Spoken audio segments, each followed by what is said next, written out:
நேற்று சஷ்டியுடைய சூரசம்ஹாரத்தை டிவியில் லைவில் தான் பார்த்தோம். பாப்பாவும் என் கூட சேர்ந்து பார்த்தாலும், ஸோ அவளையும் தலைக்கு குளிப்பாட்டிட்டு அப்படியே தீப ஆராதனையெல்லாம் பண்ணியாயிட்டு அப்படியே முருகான்னு சொல்லி அவரை கூப்பிட்டு ஒவ்வொரு பாடல்களாக பாடி என்னுடைய மௌன விரதத்தை முடிச்சுக்கிட்டேன்.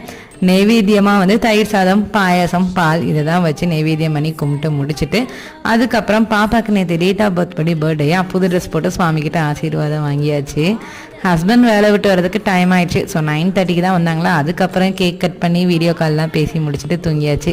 காலையில் ஆஸ் யூஷுவல் மஞ்சள், அப்புறம் பால், தயிர், அப்புறம் எலுமிச்சை பழச்சாறு, விபூதி, சந்தனம் சொல்லிட்டு அபிஷேகம்லாம் பண்ணிவிட்டு பூக்களால் அவரை அலங்காரம் பண்ணிவிட்டு இப்பொழுதும் காலையில் பெருச்சம்பழம் வச்சு தான் நெய்வேத்தியம் பண்ணுவேன். ஸோ அதையுமே வச்சுட்டு விளக்கெல்லாம் ஏற்றி தீப ஆராதனை பண்ணியாச்சு.